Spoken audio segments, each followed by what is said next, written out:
الحمد لله كفى والصلاة والسلام على سيد الحبيب المصطفى وعلى آله وأصحابه نجوم الهدى وقادة التقى رب اشرح لي صدري ويسر لي أمري واحلل عقدة من لساني يفقهوا قولي أما بعد أعوذ بالله من الشيطان الرجيم بسم الله الرحمن الرحيم ورتل القرآن ترتيلا وقال النبي صلى الله عليه وسلم إن أفضلكم من تعلم القرآن وعلمه وقال النبي صلى الله عليه وسلم تركت فيكم أمرين لن تضلوا ما تمسكتم بهما كتاب الله وسنة رسوله أو كما قال عليه الصلاة والسلام۔ بزرگان محترم، عزیز دوستوں اور ساتھیوں، ہم سب لوگ خوش نصیب ہیں، خوش قسمت ہیں ایسی مجلس میں جو قرآن پاک کی نسبت پر سجائی گئی ہے اور وہ بھی اللہ پاک کے گھر میں ہے۔ ہم کو حاضری کی، شرکت کی توفیق عطا فرمائے۔ اللہ پاک ہم سب کی اس حاضری کو قبول فرما لے۔ مدرسہ نور القرآن سے ہمارے وہ بچے جن کو حفظ قرآن پاک کی دولت ملی ہے، ابھی ان کی تکمیل بھی ہمارے سامنے ہوئی ہے۔ یہ بڑا مبارک موقع ہے اور ہم سب کے لیے خوشی کی بات بھی ہے، خاص طور سے اس مدرسے کا جو پورا عملہ ہے، اساتذہ سے لے کر کے اور جو کام کرنے والے معاونین وغیرہ وہ سب اس میں شریک ہیں، اور ان کے سرپرستوں کے لیے بھی انتہائی خوشی کی بات ہے کہ اللہ پاک نے بڑی عظیم دولت نصیب فرما دی ہے۔ اللہ پاک یہ نعمت ان کو مبارک کرے اور تا زندگی قرآن مجید سے ان کے تعلق کو قبول فرما لے اور مدرسے کو ترقیات سے اللہ پاک نوازتا رہے۔ اس وقت میں نے ایک آیت کریمہ کی تلاوت کی ہے اور 2 حدیث پاک پڑھی ہے۔ جتنی دیر میری طبیعت چلے گی بس اتنی دیر میں چند باتیں عرض کر دوں گا۔ سب سے پہلی چیز قرآن پاک کے سلسلے میں قرآن کا حق کیا ہے، قرآن مجید کا تقاضا کیا ہے، چونکہ یہ اللہ کا کلام ہے۔ جس طرح اللہ کا حق ہے اسی طریقے سے اللہ کے کلام کا بھی حق ہے۔ ایک بات ذہن میں رکھیے، حقوق کی ادائیگی یہ معاشرے اور سماج کے سکون کا، اطمینان کا اور اعتدال کا گویا کہ یہ بنیادی اصول ہے کہ جتنے حقوق کی ادائیگی کا لحاظ و خیال رکھا جائے گا اتنا ہی معاشرے میں چین ہوگا، سکون ہوگا، زندگیوں میں اطمینان بھی ہوگا اور مسائل کا حل بھی ملے گا۔ حقوق جو ہے ضائع کر دینا، کسی کا بھی حق ہو، کہ میں مطلقاً حقوق کے سلسلے میں عرض کر رہا ہوں، حقوق کو اگر ضائع کیا جائے، حقوق سیکھنے کا مزاج بن جائے، ماحول بن جائے، تو پھر معاشرہ جو ہے وہ انسانوں کا نہیں ہوتا، وہ جانوروں کا بن جاتا ہے۔ اس لیے بنیادی طور پر ہم سب کے ذمہ داریوں میں ہے کہ اللہ پاک نے ہم کو مسلمان بنایا ہے، اسلام کی دولت دی ہے، تو اسلام کی تعلیمات کا خلاصہ میں بہت 2 لفظوں میں بیان کر رہا ہوں، اس کو علماء سے سمجھ لیجئے گا آپ۔ پورے دین کا خلاصہ اور حاصل صرف 2 چیزیں ہیں۔ ایک یہ کہ جس کا جو حق ہے اس حق کو ادا کرنا، اور حقوق کے سلسلے میں شریعت نے جو حد متعین کر دی ہے اس حد میں رہنا۔ بس یہ ہے پوری اسلام کی اور 23 سالہ تعلیمات کا حاصل اور خلاصہ، حقوق کی ادائیگی حدود میں رہ کر کرنا۔ جو آدمی جتنا زیادہ اس پر توجہ کرتا ہے، فکر کرتا ہے، اہتمام کرتا ہے، وہی سچا پکا مسلمان ہے، اور وہ اس لائق ہے کہ اس کو کہا جائے کہ یہ صاحب ایمان ہے، یہ دیندار ہے، یہ مسلمان ہے۔ اگر کسی بھی طرح سے کسی کا حق ہم ضائع کر رہے ہیں جان بوجھ کر کے، بالقصد اور بالارادہ، تو خوب اچھی طرح ذہن میں رکھیے، مسجد میں بیٹھ کے عرض کر رہا ہوں، علماء انشاءاللہ تائید کریں گے، کسی کا حق بھی جان بوجھ کر اگر ضائع کر رہے ہیں تو اپنے آپ کو ہم کامل اور مکمل مسلمان نہ سمجھیں، اور نہ اس خوش فہمی میں مبتلا ہوں کہ ہم دیندار ہیں۔ دینداری اور اسلام کی بنیاد میں نے عرض کیا سب کے حقوق کو ادا کرنا ہے، حدود میں رہ کر کے۔ اگر حق کو ہم نے ضائع کر دیا یا حق تو ادا کر رہے ہیں، حد سے تجاوز کرتے چلے جا رہے ہیں، یہ اسلام کا مزاج نہیں ہے۔ اسلام کا مزاج یہ ہے سب کے حقوق ادا کرو، اور بنیادی طور پر جو حقوق ہیں وہ 3 ہیں، کیونکہ ہر انسان کا تعلق تین بنیادوں پر ہے۔ ایک اس کا تعلق اللہ سے ہے، ایک اس کا تعلق بندوں سے ہے، ایک اس کا تعلق اپنی ذات سے ہے۔ اب اللہ کے جو حق ہیں اس کی تفصیلات بہت زیادہ ہیں، مخلوقات کی تفصیل بہت زیادہ، اور اپنے جو حقوق ہیں بہت زیادہ۔ جو آدمی ان تینوں کو ذہن میں رکھ کر اور ادائیگی کر رہا، رعایت کر کے اعتدال کے ساتھ میں، قابل و مکمل مسلمان ہے۔ اور سارے حقوق کا سرچشمہ اور بنیاد قرآن پاک ہے۔ دنیا کو حقوق کے تعلق سے سب سے پہلی رہنمائی اور مکمل رہنمائی جو دی ہے وہ اسلام نے دی ہے، وہ قرآن نے دی ہے، اللہ کے پیغمبر نے دی ہے، اللہ کے پیغمبر کی سیرت نے دی ہے، حدیث پاک نے دی ہے۔ اس معاملے میں اسلام بالکل منفرد ہے، یہ سب کے حقوق بیان کیے۔ لیکن عجیب مسئلہ ہے، آج ہم حقوق کی لڑائی لڑتے ہیں، اپنے حق کا ہم مطالبہ کرتے ہیں کہ ہمارا حق ملنا چاہیے، ہمارے ساتھ یہ ہونا چاہیے، لیکن جس چیز نے حق شناسی ہم کو دی، حقوق بتایا، حقوق کی ادائیگی پر توجہ دلائی، وہ پس پش ہم نے ڈال دیا۔ یعنی قرآن پاک کے حقوق کے سلسلے میں بہت کوتاہی ہے۔ میں ان تفصیلات پہ نہ جا کر کے صرف ایک حق عرض کر رہا ہوں۔ قرآن کا ایک حق ہے اس کی تلاوت کرنا،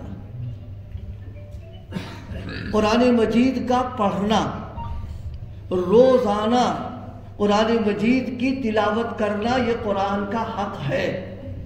اگر ہم کم سے کم درجے میں تلاوت قرآن کا اہتمام کر رہے ہیں تو پھر انشاءاللہ دینداری ہماری زندگی میں دھیرے دھیرے آئے گی، دین کی قربت ہوگی، ذہن بنے گا، مزاج بنے گا، کیونکہ یہ حقوق کا سرچشمہ ہے۔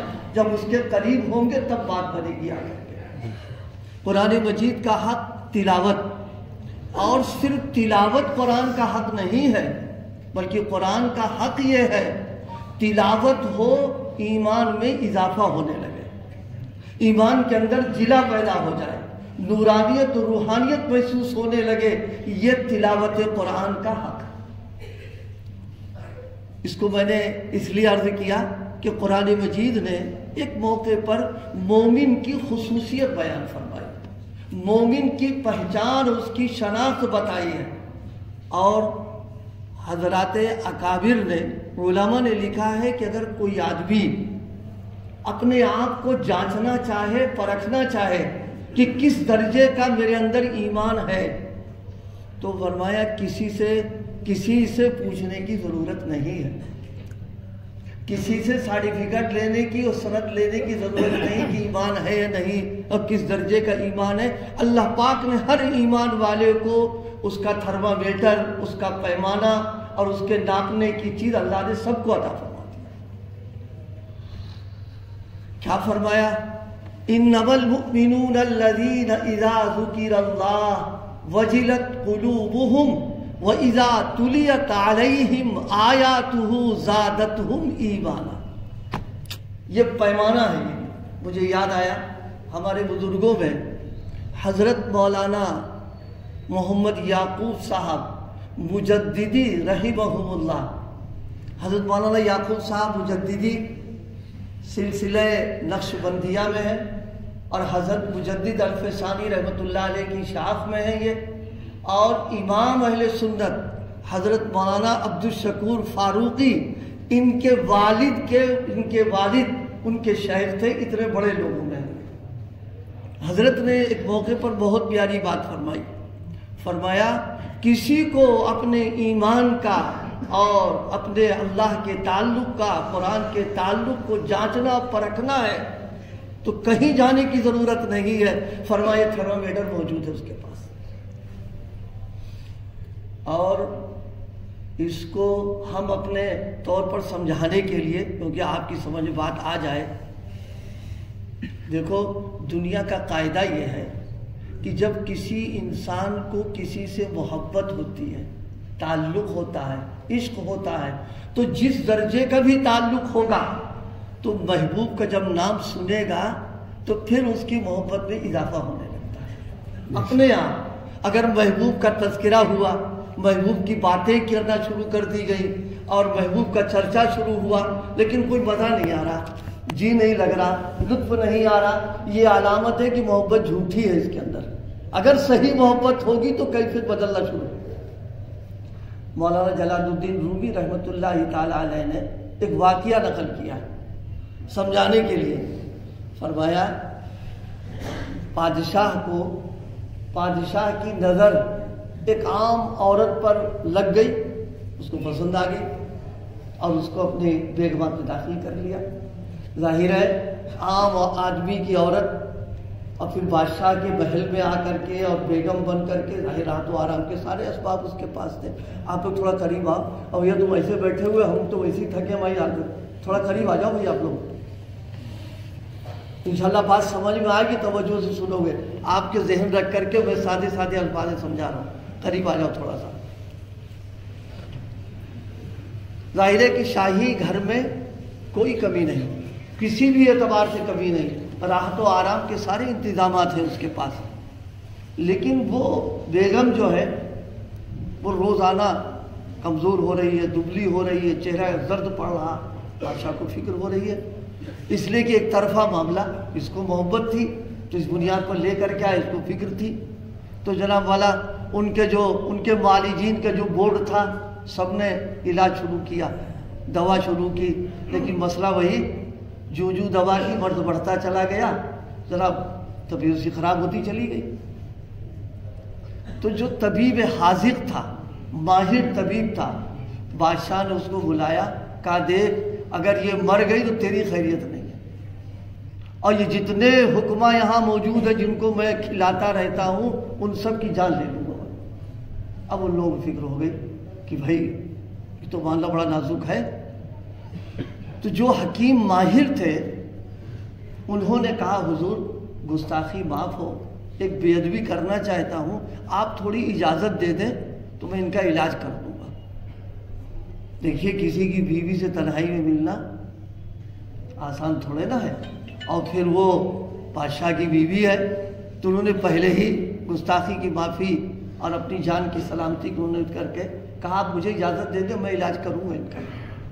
بادشاہ چونکہ فکر مند تھا ہی، اس نے کوئی بات نہیں، تنہائی میں حکیم صاحب نے اپنے طور پر اس کے مرض کا جو اسباب تھے اپنے ذہن میں، اس کے اعتبار سے انہوں نے پوچھنا گچھنا شروع کیا، اور عجیب انداز پر اس کا مرض معلوم کیا۔ آپ کو حیرت ہوگی کہ حکمہ اس زمانے میں اتنی ترقی یافتہ علاج کی شکل تو تھی نہیں، بلکہ نبض ہی دیکھ کر کے سارے معاملات کیا کرتے تھے۔ وہ حکمہ پر یاد آیا ایسے بھی حکمہ اس ملک میں گزرے ہیں، بلکہ اس صوبے کے اندر گزرے ہیں، کہ ان کے حالات جب سننے میں آتے تعجب ہوتا ہے۔ میرے شیخ علیہ الرحمہ سے چونکہ میں نے سنا، لہذا اب یقین نہ کرنے تو کوئی مسئلہ ہی نہیں آتا ہے۔ فرمایا ایک حکیم صاحب تھے، وہ مریضوں سے ملتے نہیں تھے بالکل، نہ ان کی نبض دیکھتے تھے نہ حال پوچھتے تھے، وہ بیٹھتے تھے ایک منزل پر، مریض ہوتا تھا نیچے، بس مریض کی ذمہ داری یہ تھی اپنا نام بتائے، کہاں کا وہ رہنے والا ہے وہ بتا دے، بس حکیم صاحب نسخہ لکھ کر کے نیچے بھیج دیتے تھے، یعنی آواز سنی ان کو فوراً ادراک ہو جاتا تھا کہ اس کو کون سی بیماری ہے، کیا تکلیف ہے، اس کا علاج کیا ہے، اور شفا بھی ہو جائے کرتی۔ ایسے بھی لوگ گزرے ہیں یہاں پر۔ تو حکیم صاحب نے ان کو تنہائی میں پوچھنا شروع کیا، جس جگہ کی وہ رہنے والی اس کے اطراف اور جوانب کے جو قصبات تھے، جو شہر تھے، ان کے نام لینا شروع کیے۔ حالانکہ بالکل بے جوڑ سی بات ہے، یہ تو اس کا مرض سے کوئی تعلق ہی نہیں، لیکن ان کے ذہن میں آئے گا، انہوں نے کیا۔ کئی جگہوں کے نام لیے، جب کئی جگہوں کے نام ہو چکے، نفس میں کوئی حرکت نہیں پیدا ہوئی، نفس بالکل ویسی چل رہی تھی۔ ایک شہر کا جب نام لیا تو نفس تیز ہو گئی فوراً، بس مرض انہوں نے پکڑ لیا اپنا، اور بادشاہ سے کہا، بادشاہ سلامت، آپ اس کو اپنی رفیق حیات بنانا چاہتے ہیں اور اس کا دل کسی اور سے لگا ہوا۔ اب بادشاہ چپ کرنا پڑ گیا ایک دم۔ کہا قصہ کیا ہے؟ کہا معاملہ یہ ہے کہ میں نے یہ جہاں کی رہنے والی ہے قریب قرب و جوار کی بستیوں کا، شہروں کا میں نے نام لیا، اور ان کے اوپر اس کا کوئی اثر نہیں پڑا۔ ایک شہر کا جب میں نے نام لیا تو ان کی فوراً نفس تیز ہو گئی۔ اس کا مطلب یہ ہے کہ وہیں ان کا شناسہ رہتا ہے۔ اب آپ ان سے معلومات کریں تو معلومات کی واقعہ بالکل وہی نکلا۔ مولانا رومی نے فرمایا، دنیا کی سڑی گلی گلنے والی لاشوں کی محبت کا جب یہ اثر ہے کہ جب اس شہر کا نام آ جاتا ہے تو نبض تیز ہو جاتی ہے۔ اللہ کی محبت مومن کے دل کے اندر سب سے زیادہ ہوتی ہے، لہذا محبوب کا جب کلام پڑھا جائے گا تو نبض تیز ہو جائے گی۔ سبحان اللہ۔ کیا فرمایا؟ شاہ صاحب نے فرمایا کسی سے سند لینے کی ضرورت نہیں ہے، قرآن پڑھا جا رہا ہو اور دل لگ رہا ہو، قرآن پڑھ رہے ہو، ایمانی کیفیت بڑھ رہی ہو، یہ علامت ہے اس بات کی کہ تمہارے اندر ایمان موجود ہے۔ قرآن شہادت دے رہا ہے۔ وَإِذَا تُلِيَتْ عَلَيْهِمْ آيَاتُهُ، اللہ کی آیات کی جب تلاوت کی جاتی ہیں، زَادَتْهُ ایمانا، زَادَتْهُمْ ایمانا، ان کا ایمان بڑھنے لگتا ہے۔ ایک بات ذہن میں رکھیے اور خوب صاف ستھرا کر لیجئے، قرآن سننے سے ایمان کا بڑھنا یہ اس پر نہیں ہے کہ ہم اس کے معنی اور مطالب بھی سمجھیں۔ اگر معنی اور مطالب سمجھ رہے ہیں تو نور علی نور ہے۔ الفاظ قرآن میں اللہ پاک نے وہ تاثیر دی ہے کہ جب ان الفاظ کی تلاوت ہوتی ہے تو سننے والے کا اور ایمان والے کا ایمان بڑھنے لگتا ہے۔ سبحان اللہ۔ اللہ پاک میرے شیخ کی قبر کو نور سے بھرے۔ ایک بڑی پیاری مثال دی حضرت نے، بہت پیاری مثال دی۔ فرمائے دیکھو ہمارے گھروں میں گملے ہوتے ہیں، اس میں پھول لگے ہوتے ہیں، کہیں گلاب کا، کہیں بیلے کا، کہیں اس کا، کہیں اس کا۔ تو اس میں ہوتا یہ ہے جب گرمیوں کا زمانہ آتا ہے، لو و دھوپ ہوتی رہتی ہے تو وہ مرجھا جاتے ہیں، بالکل جیسے سوکھ رہے ہیں۔ لیکن جب گھر والا اس میں پانی ڈالتا ہے تو پانی ڈالنے کے ساتھ ہی تھوڑی دیر کے اندر ایک تازگی پیدا ہو جاتی ہے۔ جیسے پانی مرجھائے ہوئے پودوں کے اندر جانے کے بعد میں تازگی پیدا کر دیتا ہے، اسی طرح تلاوت قرآن مومن کے دل کے اندر جو ایمان ہے اس کے اندر تازگی پیدا ہو جاتی ہے۔ اللہ اکبر۔ اس لیے قرآن کا حق ہے تلاوت کرنا، اور جو قرآن کی تلاوت کرتا ہے یاد رکھیے اللہ پاک اس کو کئی عبادتوں کا ثواب دیتے۔ کبھی ہم نے سوچا نہیں اس کو، کبھی سوچا نہیں کہ کئی عبادتوں کا ثواب اللہ پاک عطا فرماتے ہیں۔ قرآن مجید اسی لیے بعض علماء نے لکھا ہے قرآن مجید کی تلاوت دیکھ کر کرنا یہ اعلیٰ ہے حفظ کے پڑھنے کے ذریعے سے، یعنی اپنے زبان سے پڑھنا وہ بھی ایک عبادت ہے، لیکن دیکھ کر تلاوت کرنا یہ اعلیٰ درجے کی بات ہے، کیونکہ اس میں کئی عبادتوں کا ایک ساتھ ثواب مل جاتا ہے۔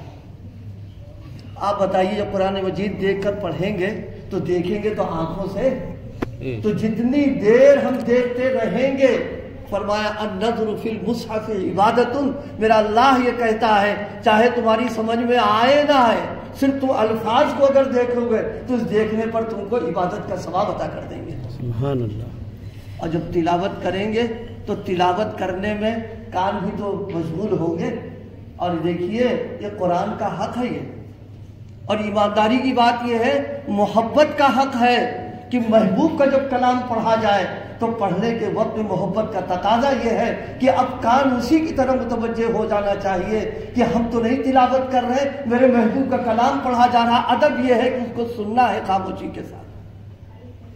کان سنیں گے، فرمایا کانوں کو بھی عبادت کا ثواب دے دیں گے، اور اسی کے ساتھ زبان سے پڑھیں گے تو فرمایا اس کا تم کو ثواب مستقل کریں گے۔ 3 ہو گئے۔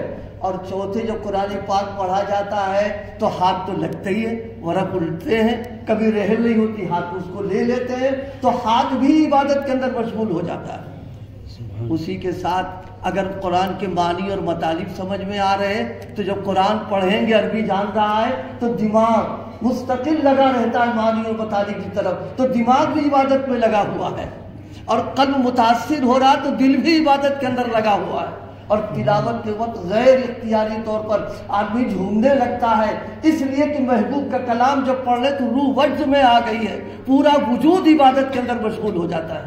سبحان اللہ۔ اسی لیے کہا گیا کہ جب تلاوت کرو تو تلاوت کے بعد اللہ کا شکر ادا کرو کہ مالک کیسا کلام آپ نے اتار دیا ہے کہ اور توفیق عطا فرما دی، کئی عبادتوں کے کرنے کی آپ نے ہم کو توفیق عطا فرما دیا۔ آنکھیں بھی عبادت میں گئیں، کان بھی عبادت میں گئے، زبان بھی عبادت میں، ہاتھ بھی عبادت میں، دماغ بھی عبادت میں، دل بھی عبادت میں۔ دنیا کی کوئی کتاب اس کا مقابلہ اس معاملے میں نہیں کر سکتی۔ بے شک یہ اللہ پاک نے قرآن کی ایک خصوصیت عطا فرمائی ہے کہ قرآن مجید پڑھو، اور جتنی دیر پڑھو گے اتنی دیر ہم تم کو ان ساری عبادتوں کا ثواب عطا کریں گے۔ لیکن ایک بات ہے، وہ یہ نیت کر لو، نیت کر لو پڑھنے کے وقت میں کہ اللہ آپ کا قرآن پڑھنے جا رہے ہیں، لہذا آنکھوں کو بھی، آنکھوں کی عبادت کا جو ثواب وہ بھی دے دیجئے، زبان کی عبادت کا ثواب وہ بھی دے دیجئے، کان کی عبادت کا ثواب وہ بھی دے دیجئے۔ نیت کر لیں آپ، نیت میں جاتے ہیں کیا؟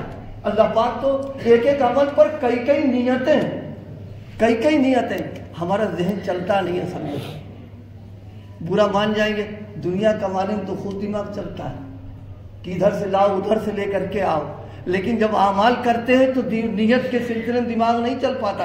بہت لوگ سوچتے ہیں ایک ہی نیت، نہیں، بڑا کریم ہے اللہ، بڑا کریم ہے، وہ بہانے سے دینا چاہتا ہے، تو اب ظاہر ہے وہ دینا چاہ رہے تو لینے کا اندر سے کچھ تقاضا، کچھ طلب بھی ہو تبھی تو دیں گے ہم کو۔ ہماری طلب جب ظاہر ہوگی جب ہم نیت کر لیں گے کہ اللہ اس کے جتنے فائدے اور جتنے اعضاء کی عبادت ہو سکتی ہے اللہ وہ سب دے دیجئے، اجمالی نیت کر لیں تو بھی کافی ہو جائے گا انشاءاللہ۔ قرآن مجید کی تلاوت، اور سب سے بڑی بات تلاوت قرآن کا جو اہتمام کرتا ہے وہ اپنے دل کی بیٹری کو چارج کر لیتا ہے، اور شام تک اس کو نفع ملتا رہتا ہے۔ موبائل تو جیب میں ہوگا نا آپ لوگوں کے، یا نہیں ہے؟ موبائل ہے نا بھائی، موبائل چاہے کتنا قیمتی ہو، موبائل کا فائدہ اور فائدے کی جان جو ہے اس کی بیٹری ہے۔ بیٹری میں اگر چارجنگ ہے تو چلے گی گاڑی، اگر چارجنگ رہی تو چاہے وہ ہزاروں کا ہو وہ بالکل بیکار ہے، بلکہ لکڑی اس سے اچھا ہے۔ ارے بھائی لکڑی جلا کے کچھ کام بنے گا، اس کو جلا کے تو وہ بھی نہیں مل پائے گا ہم کو۔ جس طرح موبائل کے نفع اور فائدے کے لیے بیٹری کی چارجنگ ضروری ہے، اسی طریقے سے اعمال صالحہ کے لیے دل کی بیٹری کا چارج ہونا ضروری ہے، اور اس کی چارجنگ یہ ہے کہ تلاوت کا اہتمام کیا جائے۔ یہ قرآن کا حق ہے یہ۔ اور یاد رکھیے قرآن مجید پر ایک ہے ایمان لانا، ایک ہے قرآن مجید پر ایمان لانے کے بعد اس کے حقوق کا ادا کرنا، دو باتیں الگ الگ ہیں۔ اگر کوئی قرآن پر ایمان نہیں لا رہا ہے تو اللہ کی عدالت میں پیغمبر خود مقدمہ دائر کریں گے کہ اللہ یہ ایمان بالقرآن ہی اس کے پاس نہیں تھا، لیکن قرآن پر ایمان ہونے کے باوجود قرآن کی حق تلفی اگر کر رہے ہیں ایمان والا، تو قرآن خود عدالت میں کھڑا ہو کر کے مقدمہ کرے گا کہ اللہ اس شخص نے میرا حق ادا نہیں کیا، دلوائیے آپ اس سے۔ اس لیے تلاوت قرآن ارادہ کرو کہ انشاءاللہ ہم کریں گے تلاوت قرآن۔ امت کا ایک طبقہ ایسا بھی ہے کہ عمر زیادہ ہو گئی، بڑے ہو گئے، دادا نانا ہو گئے، لیکن قرآن نہیں پڑھ پائے. ٹھیک ہے، یہ ہماری اپنی کمی ہے، یہ ہماری اپنی کوتاہی، ہم نے قرآن نہیں پڑھا. لیکن یہ بڑھاپا اور عمر کا زیادہ ہو جانا یا دادا اور نانا بن جانا، یاد رکھیے یہ قرآن کے سیکھنے سے، قرآن کو باقاعدہ پڑھنے کا یہ معقول عذر نہیں ہے، یہ غیر معقول عذر ہے. اللہ پاک اس عذر کی بنیاد پر معاف نہیں فرمائیں گے. اللہ پوچھے گا کہ میں نے تم کو اپنا قرآن دیا اور تم تو ایمان بھی لائے تھے، تم نے اس کو کیوں نہیں پڑھا تم نے؟ اس لیے میرے دوستوں، میرے بھائیوں، آپ سبھی حضرات جس میں جو قرآن پڑھے ہوئے نہیں ہیں وہ، اور جو قرآن پڑھے ہیں لیکن صحیح نہیں قرآن پڑھ رہے ہیں، میں درد دل کے ساتھ ان کو توجہ دلا رہا ہوں، ارادے کرو کہ اپنی اس کمی کو ہم سب پورا کریں گے انشاءاللہ. اور ایک بات ذہن میں رکھیے، دین سیکھنے، سکھانے، دین کا علم حاصل کرنے کے لیے کوئی عمر نہیں ہے. بچپن بھی اس کے لیے ہے، جوانی بھی اس کے لیے ہے، بڑھاپا بھی اس کے لیے ہے. لیکن قرآن کے سلسلے میں ہم ایک بات عرض کریں آپ سے، اگر قرآن مجید کو بڑی عمر میں پڑھنا ہم نے شروع کیا اور مان لیجئے ہمارا وقت آ گیا، ہم اس کی تکمیل نہیں کر سکے، تو دنیا کی نظروں میں ہماری تکمیل نہیں ہوئی ہے، لیکن اللہ پاک کے ہاں ہمارا شمار قرآن پڑھنے والوں میں ہو جائے گا. ہم اس سے بڑا ہم کیا چاہتے ہیں؟ اگر کوئی حافظ حفظ کرتے کرتے تکمیل سے پہلے چلا گیا، اللہ کے یہاں حافظ قرآن کے ساتھ اس کا حشر کیا جائے گا. اور حضرت حکیم الامت نے ایک حدیث نقل کی ہے، میں نے حضرت کا حوالہ اس لیے دیا، یہ حدیث میری نظر سے نہیں گزری، لیکن حضرت تھانوی خود علم کے پہاڑ ہیں، ان کی نقل کردہ روایت انشاءاللہ وہ مضبوط روایت ہوگی.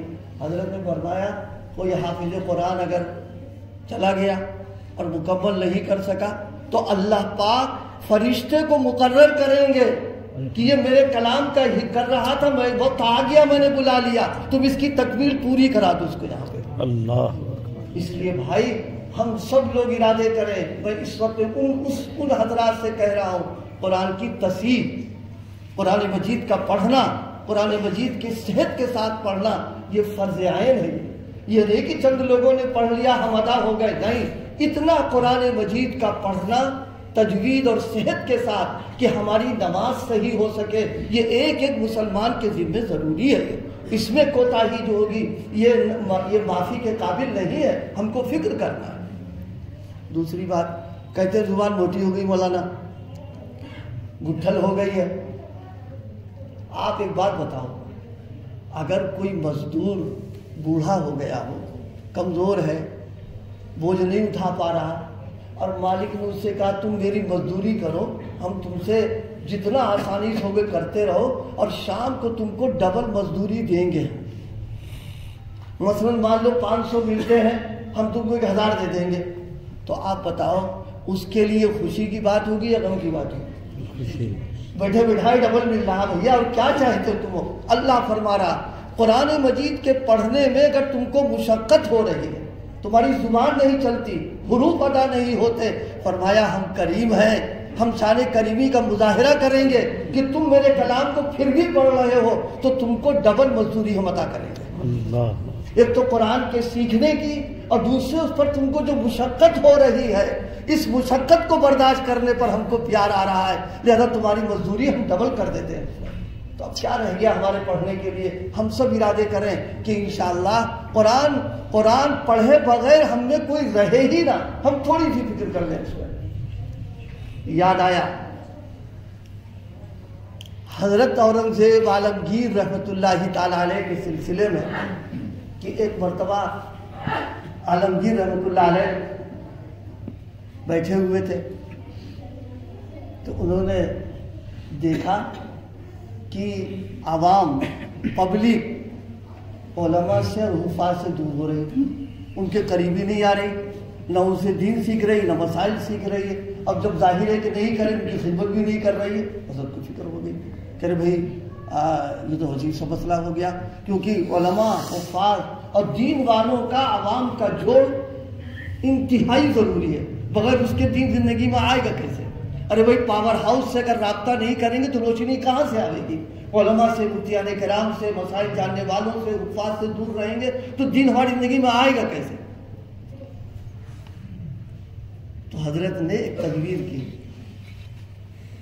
عالمگیر کا نام آ گیا ہے، وہ ایک واقعہ ان کے سلسلے میں ضمنی عرض کر دیں تاکہ ذہن صاف ہو جائے۔ عالمگیر رحمت اللہ علیہ نے اپنی زندگی میں 2 کام ایسے کیے ہیں، اور ایک کام تو ایسا کیا ہے کہ اللہ پاک نے اس کو قبول کر لیا، اور انشاءاللہ تا قیامت ان کے کھاتے میں اس کا ثواب جائے گا۔ انشاءاللہ ایک کام ایسا کر کے گئے ہیں۔ حضرات مفتیان کرام جو فتاوے، جن کتابوں کو دیکھ دیکھ کر کے فتاوے لکھا کرتے ہیں، ان میں ایک کتاب ہے فتاوے عالمگیری، جس کو عرب ممالک میں فتاوے ہندیہ کہا جاتا ہے۔ حضرت اورنگزیب عالمگیر رحمت اللہ علیہ نے اپنی نگرانی میں اس کتاب کو تیار کروایا ہے۔ ان کے حالات میں لکھا ہوا ہے کہ پورے دن مفتیان کرام اور علماء محنت کرتے تھے، اور رات میں پھر اورنگزیب کو سنایا کیا جاتا تھا، اور جب تک عالمگیر رحمت اللہ علیہ مطمئن نہیں ہو جاتے تھے کسی بھی مسائل کے تعلق سے، باقاعدہ گفتگو کرتے تھے، جرا کرتے تھے وہ، اور جب اطمینان نہیں ہوتا تھا تو دوسرے دن علماء پھر بیٹھ کر کے اس مسئلے پر غور کرتے، پھر ان کی خدمت میں پیش کیا جاتا، جب اطمینان ہوتا تب اس کو لکھا جاتا تھا۔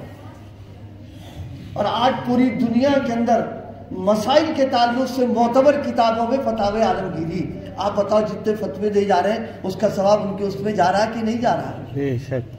اور دوسری جو چیز میں عرض کرنا چاہ رہا ہوں، میرے اپنے محدود مطالعے میں انگلی میں گنے چنے لوگ ایسے ہوں گے جن کو رسول پاک صلی اللہ علیہ وسلم سے محبت، صحابہ کو چھوڑ کر کے ان کا نہیں ذکر کر رہے کسی سے ادھر چلا جائے، یہ ہم اپنے طور پر کہہ رہے ہیں کہ ان گنے چنے لوگوں میں اورنگزیب عالمگیر رحمت اللہ علیہ کا نام نمایاں ہے اس معاملے میں۔ وہ کس طرح سے؟ وہ اس طرح، عالمگیر رحمت اللہ علیہ کے ایک خادم تھے، ان کا کام تھا وضو کرانا، اور کوئی کام نہیں تھا۔ وضو کی ضرورت پڑتی، حضرت ان کو آواز دیتے، وہ فوراً پانی اور تچلا مسواک کی سب سوا کر۔ لیکن ان کا انداز کیا تھا وہ میں عرض کرنا چاہ رہا ہوں۔ اس کا نام تو ان کا نام تھا محمد قلی۔ جی۔ ایک مرتبہ عالمگیر بیٹھے ہوئے، باہر کا وفد آیا ہوا تھا، تو عالمگیر نے قلی پکارا، آدھا نام، اوپر کا نام نہیں لیا، بس اس نے جیسے ہی قلی کہا وہ فوراً لوٹا ووٹا مسواک تسلا اس کا تولیہ لے جا گئے۔ تو وہ جو وفد آیا ہوا تھا اس کو بڑی حیرت ہو گئی کہ اتنا مزاج شناس، کسی نام لیتے ہی سمجھ گیا کہ ان کو کیا ضرورت ہے، کن کن چیزوں کی ضرورت ہے۔ بڑے حیرت میں کہ اب تک تو ہم نے ایسا کوئی خادم نہیں دیکھا اتنا بڑا مزاج شناس ہو۔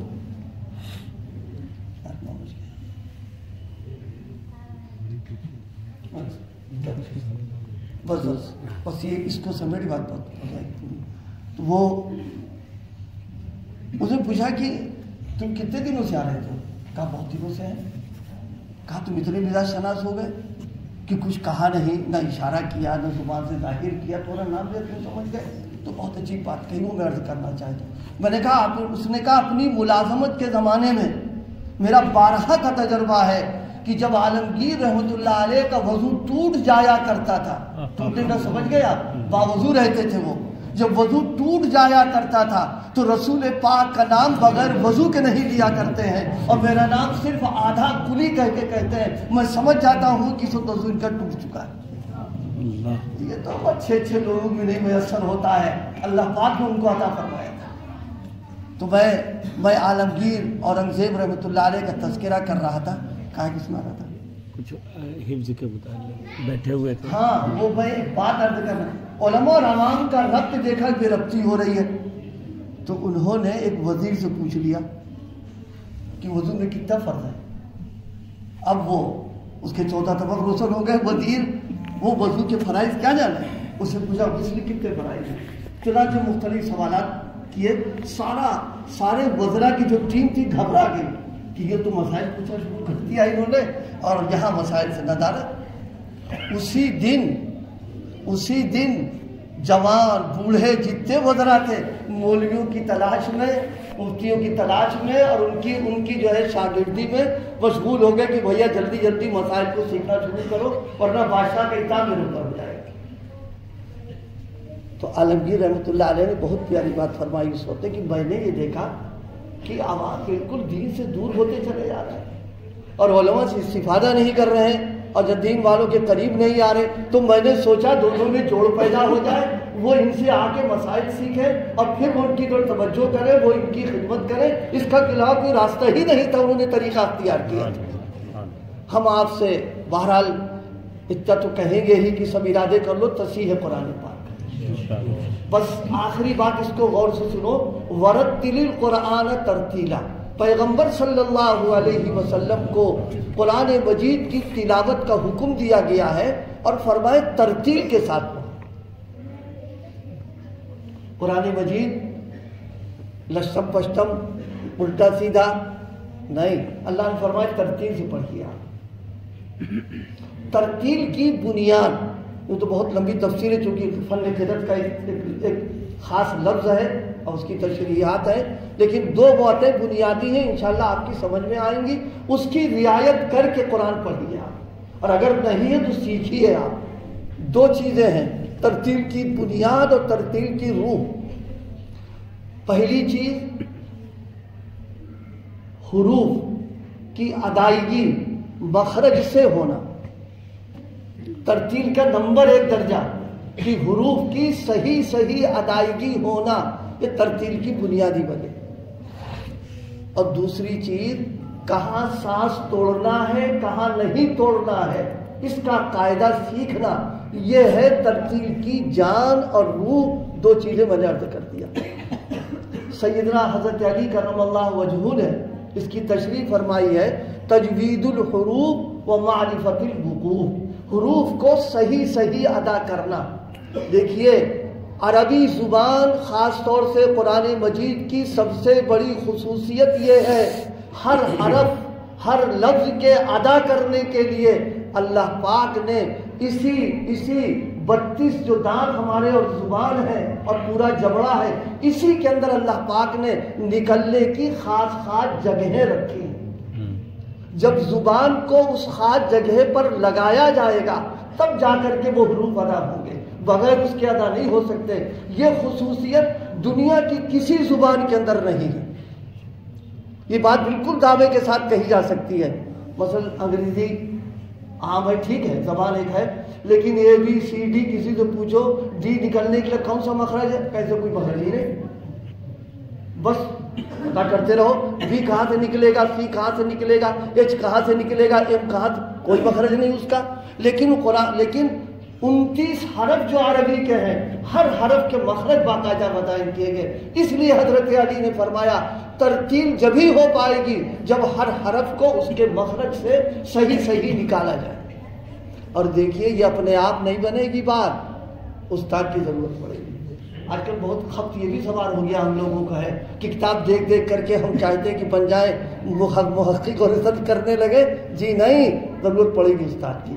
اللہ پاک نے حضرت نبی کریم صلی اللہ علیہ وسلم کو ترتیل کے تعلق سے حضرت جبریل کو واسطہ بنا کر کے، اصل تو معلم اللہ پاک ہے، ان کو واسطہ بنا کر کے سکھایا بتایا. جبکہ آپ کی زبان عربی، آپ کی معاشرت عربی، آپ کا سماج عربی، آپ کا مزاج عربی، اور عربوں کو آج بھی آپ عربی گفتگو سنیں گے تو حروف اتنے اچھے ادا کرتے ہیں کہ ان کا منہ دیکھتے رہ جائیے. اس کے باوجود اللہ پاک نے حضور اکرم صلی اللہ علیہ وسلم کو ترتیب باقاعدہ بتایا کہ حروف کو کیسے ادا کیا جائے. تو یہ بنیادی چیز میں نے عرض کر دیا کہ حروف کی صحیح ادائیگی ہونا چاہیے. دوسری چیز معرفت الوقوف، سانس کہاں توڑے کہاں نہ توڑے. ہم لوگوں کا تو معاملہ یہ ہے، الیکشن کے زمانے میں جن کی گاڑیاں پرانی اور خراب شراب پڑی ہوتی ہیں وہ سب لگا دی جاتی ہیں اور بار بار دھکے دے کے ان کو چلایا جا رہا. اور جتنی دور چلی پھر رک گئی، پھر چلایا گیا. بالکل ہم قرآن نعوذ باللہ ایسے ہی پڑھتے ہیں. ہم سانس کہاں توڑے کہاں نہ توڑے ہمارے کوئی قاعدہ نہیں. ہم خود ہی مستند ہیں، جہاں تک سانس چلے گی کھینچتے رہیں گے، وہاں توڑ دیا. اب آگے کیسے پڑھنا کچھ نہیں. بہت ساری مثالیں دے تو آپ کو ہنسی بھی آئے گی، لیکن اس کو موقع نہیں میں عرض کرتا. بنیادی چیز ہے. میرے شیخ نے ایک موقع پر اس کو ایک سمجھایا اور بہت پیارے مثال دے کر کے آپ کی سمجھ میں آئے گی. میں اس لیے کر رہا ہوں بہت سارے لوگ مجھے دیکھ رہے ہوں گے یہ وقوف کیا چیز ہوتی ہے اور سانس کیا توڑنا ہے. میں اس کو سمجھانا چاہ رہا ہوں، بس بات اس پہ ختم کریں گے.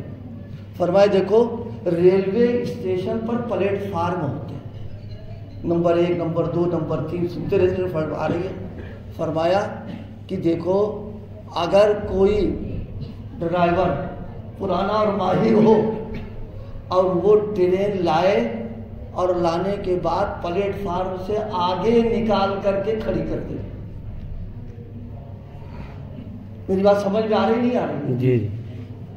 یا پلیٹ فارم سے آپ پیچھے کھڑی کر دے پہلے ہی لا کر کے ہو، تو کیا اس میں ڈرائیور کی مہارت کہی جائے گی یا اس کی قابلیت کی بات ہے؟ وہ کہیں انتہائی درجے کا جاہل ہے، اس کو پتہ بھی نہیں.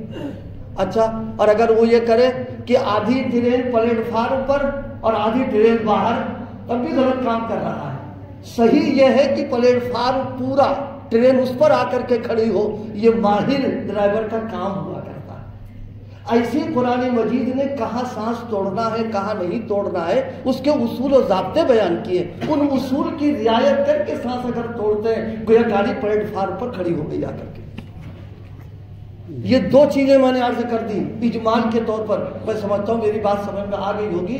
ترتیل کی بنیاد 2 چیزیں ہیں، صحیح حروف کا ادا کر دینا، اور دوسری چیز یہ ہے سانس توڑنے کا طریقہ، توڑنے کے بعد کیسے ملا کے پڑھنا، کہاں سانس توڑنا کہاں نہیں توڑنا. یہ مستقل ایک علم ہے، لیکن موٹی موٹی باتیں اگر ہم سیکھ لیں گے تو ترتیل کے ساتھ قرآن کو پڑھ دیں گے. تو ایک حق میں نے عرض کیا کہ قرآن مجید کو ترتیل کے ساتھ پڑھنا. ہم سب ارادے کر لیں انشاءاللہ قرآن مجید صحیح کریں گے اور تلاوت کا ماحول بنائیں گے، اور پورے معاشرے میں قرآن کے انوارات پورے معاشرے سے جگمگانے لگے، گھر جگمگانے لگے. اتنا تلاوت کا اہتمام ہو، گھر کا کوئی فرد بغیر تلاوت کے نہ رہے. اور اگر قرآن پڑھا ہوا نہیں، ہم فکرے کر کے بچوں کو ان مدارس مکاتب میں بھیجیے، بڑوں کو بھی کسی کے پاس رابطہ کریں. انشاءاللہ ہم تو یہ سمجھتے ہیں کہ شاید کوئی عالم حافظ ایسا ہو، آپ اس سے کہیں وہ انکار کرے، وہ انکار نہیں کرے گا، وہ تو خدمت کے لیے آپ کی تیار بیٹھا ہی ہوا ہے. آپ آئیے قرآن کو صحیح کیجیے. مسلمان ہو اور قرآن پڑھا ہوا نہ ہو بہت غیرت کی بات اس کے لیے شرم کی بات ہے کہ قرآن جو ہماری جان ہے، حدیث جو ہماری جان ہے، روح ہے، دین اور اسلام کا سر چشمہ، ہم اس سے غافل پڑے ہوئے. اس لیے میرے دوستوں میرے بھائیوں، اللہ پاک قرآن مجید کے حقوق کے ادائیگی کی خاص طور سے تلاوت کے اہتمام کی توفیق عطا فرمائے. وآخر دعوانا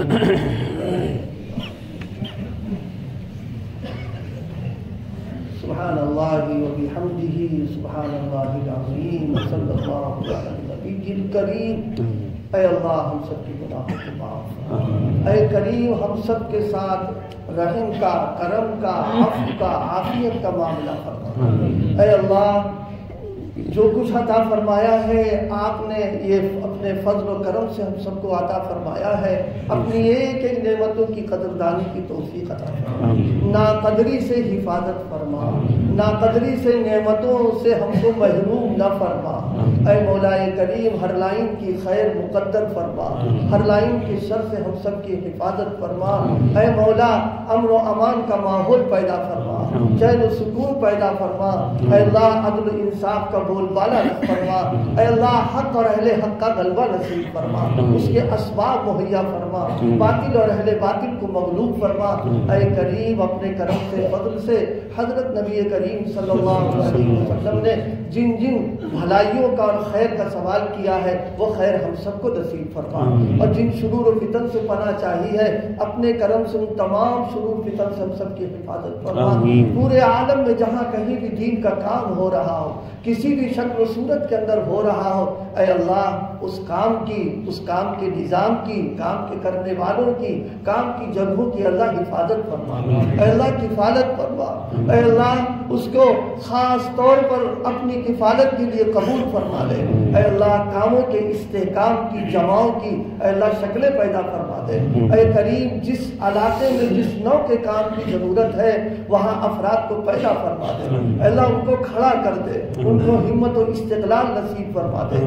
ہم سب کی جب تک حیات مقدر ہے سلامتی ایمان اور سلامتی اعضاء کے ساتھ جینے کی توفیق عطا فرما، اے اللہ قرآن مجید سے تعلق نصیب فرما دے، قرآن کا عشق نصیب فرما دے، اے مولا دیندار بنا دیجئے، اے اللہ بے دینی بددینی سے ہم سب کی پوری حفاظت فرما دیجئے، اے کریم آخری وقت آ جائے تو خاتمہ ایمان پر فرما دیجئے۔ جن لوگوں نے دعاؤں کے لیے کہا ہے، لکھا ہے، ان کا ہمارے اوپر حق ہے، کہنا چاہتے تھے کہہ نہیں سکے، یا دعاؤں کے وہ متوقع ہیں، اے اللہ ہماری ضرورتوں کو آپ سے زیادہ کوئی جاننے والا نہیں ہے، آپ سے بڑھ کر ہمارا کوئی ہمدرد نہیں ہے، اے مولا کریم اپنا کرم رحم فضل فرما کر کے ان اٹھے ہوئے ہاتھوں کی لاج رکھ لیجئے، اور تکبیر قرآن پر تو آپ دعا قبول کیا کرتے ہیں، اس قبولیت کی ساتھ میں کسی کو محروم نہ فرمائیے، کسی کو محروم نہ فرمائیے، دامن مراد کو بھر دیجئے،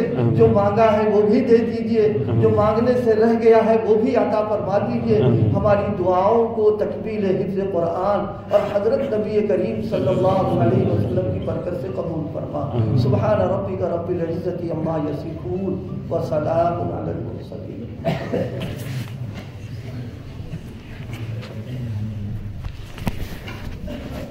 جزاک اللہ، آپ سبھی کا تہہ دل سے شکریہ ادا کیا جاتا ہے، اور آپ سے گزارش ہے کہ کھانا کھا کر کے تشریف لے لیں اوپر کی منزل۔ مسافہ کرنے کی زحمت نہ کریں، حضرت سفر کر کے آئے ہیں اور بھی پھر سفر کرنا ہے، اس لیے مسافے کی زحمت نہ دیں، راستہ دے دیں نکل جانے۔ آپ حضرات اوپر کی منزل میں پہنچ جائیں، وہاں پر کھانا کھانے کا انتظام ہے، کھانا کھا کر کے جائیں۔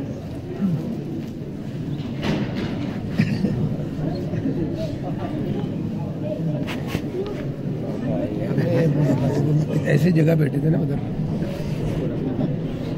جاکٹ پڑی ہوئی تھی۔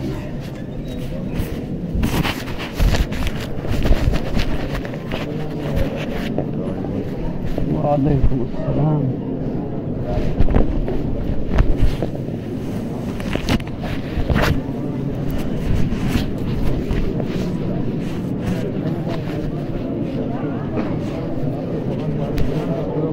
ہاں ہاں بالکل بالکل ہوگا۔ ہاں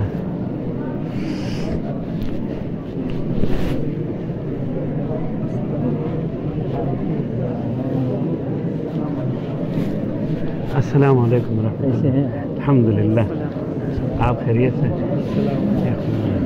اور سب خیریت؟ السلام علیکم، خیریت؟